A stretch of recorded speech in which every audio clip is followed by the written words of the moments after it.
Ça fait 10 minutes là que je suis en train d'essayer de trouver un angle où j'arrive vaguement à me filmer sans avoir du flair plein la tronche, donc désolé si dans l'intro j'ai un petit peu de flair. Aujourd'hui on va parler traitement de couleurs. En fait ce que je vais vous montrer c'est un pack de presets. Alors, vous inquiétez pas, je vais pas vous vendre un pack de presets que j'ai fait comme tout le monde a l'air de faire. Non, plutôt j'en ai trouvé un qui à mes yeux est ce qui se fait de mieux maintenant et qui est surtout compatible avec plus ou moins tous les logiciels, c'est-à-dire que vous travaillez avec Lightroom, avec Capture One, avec Adobe Premiere, avec Photoshop, peu importe, vous allez pouvoir l'employer. En fait, il s'agit d'un pack de LUTs, peu importe comment vous l'appelez ça, on va dire LUT, simplement donc que vous pouvez utiliser dans les logiciels que vous employez. Donc si vous employez par exemple Adobe Premiere et Capture One, vous allez pouvoir employer les mêmes traitements de couleurs dans les deux logiciels, et ça c'est vraiment pratique. Bref, je vous en dis pas plus pour le moment, on va plutôt passer sur mon ordinateur et puis regarder ensemble comment l'employer, où le trouver et comment ça fonctionne.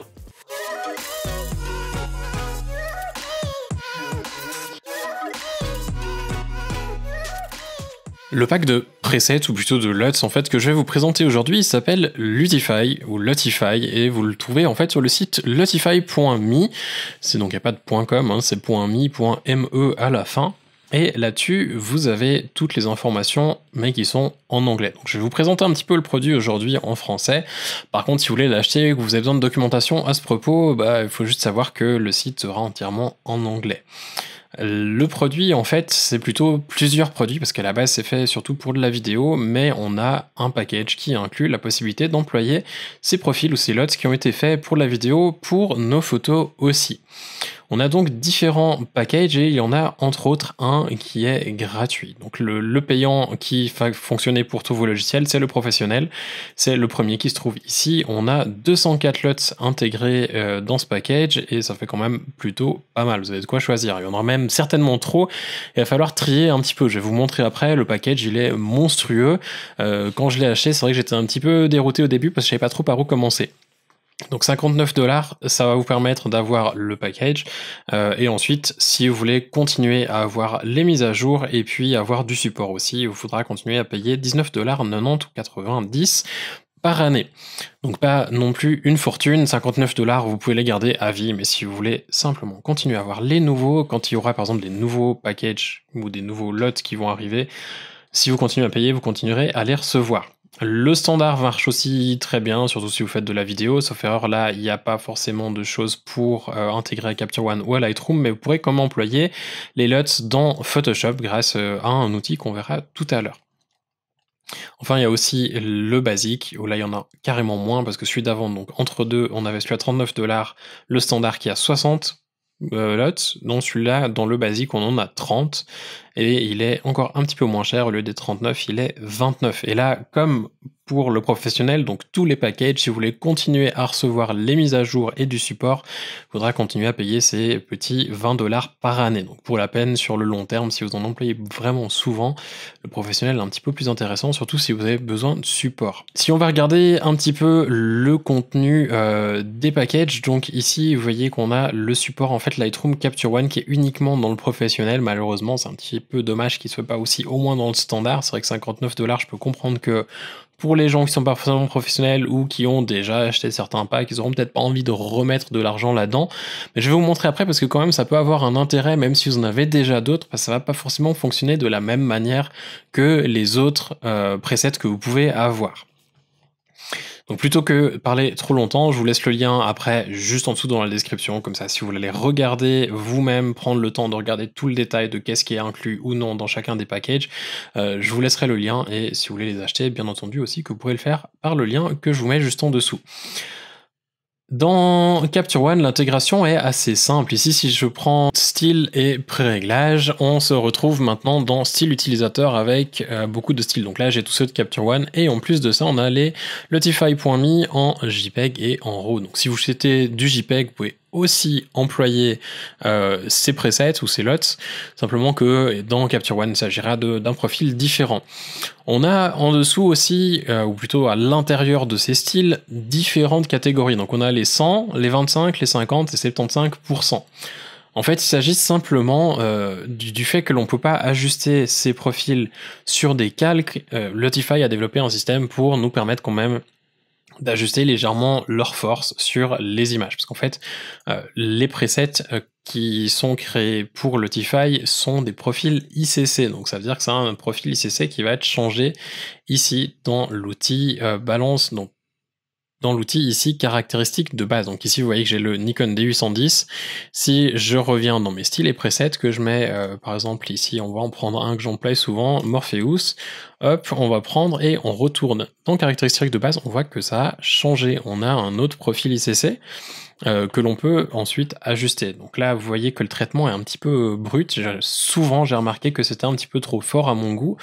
Ce que je fais des fois, c'est que je change courbe pour mettre soit une réponse linéaire et ensuite acheter la luminosité, ou alors simplement ombre supplémentaire pour éviter d'avoir mon contraste qui est trop massacré. Parce que vous voyez que là, le contraste est très très fort. Avec ombre supplémentaire, c'est un petit peu plus, on va pas dire naturel, parce que le traitement de couleur reste très fort, mais déjà un petit peu mieux. On a un contraste plus léger. La saturation aussi d'ailleurs, dans Capture One, souvent je la diminue lorsque j'emploie ces styles, parce que sinon c'est un petit peu fort.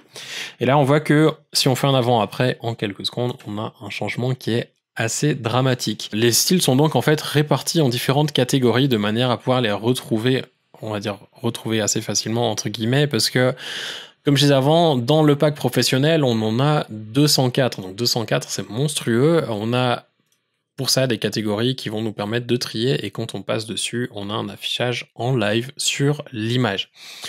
Ça, c'est un défaut de Capture One à mes yeux. Ça aurait été chouette d'avoir des petits carrés qui nous permettent d'afficher un petit peu comme les profils dans Lightroom, de manière à voir exactement ce que l'on va avoir sans avoir à toujours passer dessus. Des miniatures, ça serait déjà assez pratique. Bref, ici vous avez donc Vintage Film, Teal and Orange, qui est en fait ce genre de traitement-là, le Skin Tone Manipulation que j'emploie peu, qui est souvent assez fort et pas forcément à mon goût, des styles inspirés de films, avec à chaque fois le nom du film dont c'est inspiré. Ensuite, on a les films instantanés, donc l'équivalent de pseudo-polaroid. En dessus, on a les Contemporary Color Films qui vont nous permettre d'avoir une inspiration un petit peu de ce que l'on pourrait retrouver avec de l'argentique, sans le grain. Là, il vous faudra rajouter vous-même le grain argentique. Après ces presets argentiques, on a aussi les bases cinématiques, donc quelque chose sur laquelle partir qui est en général assez neutre, quoique certains comme celui-ci sont déjà un petit peu plus forts. Après vous avez les ciné-looks, donc là qui sont un peu plus marqués et qui vont vous permettre d'avoir un look qui ressemble un petit peu à ce que vous pourriez avoir dans certains films, mais contrairement à ceux qui sont inspirés par des films, là c'est vraiment quelque chose qui sera un traitement entre guillemets générique. Les traitements noir et blanc, si vous voulez faire du noir et blanc, vous en avez aussi inclus dans ce pack. Et enfin, les traitements alternatifs qui sont eux un petit peu plus particuliers ou un petit peu plus forts. Ça peut être intéressant, peut-être qu'il y a une opacité de 100, c'est juste un petit peu trop marqué. Dans Lightroom, c'est un petit peu le même principe. En fait, on va se rendre dans le module de développement et puis ici, on va retrouver dans la dernière version les profils, qui sont donc ici tout au sommet. On va cliquer sur les petites vignettes et en fait on va retrouver, après avoir installé nos LUTs, on va les retrouver ici. Alors vous avez donc tous ceux que l'on a vus dans Capture One sont exactement les mêmes. L'avantage dans Lightroom, si vous employez Lightroom, c'est que du coup, par exemple, on va reprendre celui qu'on a pris tout à l'heure ici, c'est que vous avez donc les miniatures, comme je vous disais avant, les vignettes, et ça c'est très pratique pour faire un choix rapide et puis voir un petit peu le rendu que ça va avoir sans avoir à passer nécessairement sur tous les profils pour voir lequel vous préférez en termes de couleur, vous vous rappelez exactement lequel vous aimez. Vous pouvez cliquer dessus en plus et puis ajuster le niveau d'opacité du LUT que vous avez appliqué. Et ça c'est aussi quelque chose de très pratique parce que du coup dans Capture One on est obligé d'avoir le 25, 50, 75 ou 100 étant donné que ce sont des profils ICC et pas vraiment une table de correspondance qui est appliquée par-dessus. Ici, dans Lightroom, je sais pas exactement comment sont appliquées les tables de correspondance ou les LUTs, mais simplement que vous pouvez quand même ajuster le niveau, soit pour avoir quelque chose de plus fort si c'est trop léger à votre goût, ou alors de beaucoup plus léger si vous n'aimez pas forcément le rendu que ça a en étant au maximum. Du moment où vous avez fait ça, vous pouvez ensuite, bien entendu, continuer à ajuster votre image comme vous le feriez normalement si vous avez choisi un autre profil, ou simplement si vous n'aviez pas appliqué de profil et laissé celui par défaut. Alors dans Photoshop, bien entendu que si vous ouvrez le fichier RAW directement et pas après un traitement dans Lightroom ou dans Capture One pour avoir un TIFF ou un PSD ou un autre format, Vous allez aussi retrouver, comme dans Lightroom, vos profils Lotify. En l'occurrence, je vais juste faire ouvrir une image et je vais vous montrer comment on peut en appliquer un dans Photoshop. Admettons qu'on a un PSD ou un TIFF et que l'on veut quand même ajuster ou ajouter notre traitement de couleur par après. Ici, ce que l'on va faire, c'est se rendre dans le petit panneau réglage et trouver correspondance de couleurs. Donc correspondance de couleurs, en fait, on a, donc je viens dans les propriétés, en étant sur le calque, on a différentes choses. On a tout au sommet fichier 3D LUT et c'est ce que l'on va employer. Par défaut, vous devriez déjà en avoir quelques-uns. Alors vous n'avez peut-être pas exactement les mêmes que j'ai, parce qu'il y en a peut-être certains qui ont été installés par des plugins ou des trucs que j'ai pu tester, mais vous allez quand même en retrouver. Donc même si vous n'avez pas acheté Lotify, vous pouvez toujours vous amuser avec ce petit calque de réglage et regarder un petit peu ce que vous pouvez retrouver en fait dans les différents profils qui sont prédéfinis. On va cliquer sur charger 3D LUT. Et ensuite, on va simplement aller retrouver le dossier dans lequel on a conservé tous nos LUTs, et en fait, ça sera pareil dans Adobe Premiere. Il faudra à chaque fois aller rechercher le fichier que l'on veut employer pour appliquer le traitement de couleur que l'on souhaite. Et d'ailleurs, à ce propos, Lotify inclut au moment du téléchargement un dossier avec une image qui est vierge et après une image avec chacun des profils de couleur ou chacun des LUTs en fait appliqués dessus pour savoir exactement à quoi va ressembler le LUT que l'on veut appliquer. Parce que le problème, c'est que si on applique qu'un LUT et que c'est pas celui qu'on veut, on va devoir retourner, rechercher un autre et essayer jusqu'à ce que ça marche. Donc du coup, ce qui est bien, c'est que plutôt que de s'amuser à bricoler pendant des heures, on va simplement se rendre dans le dossier, regarder l'image brute et ensuite regarder chaque fichier où ça a été appliqué un petit peu rapidement ou en mode vignette pour trouver celui qui correspond le mieux. À noter que vous pouvez faire la même chose dans Lightroom ou dans Capture One aussi.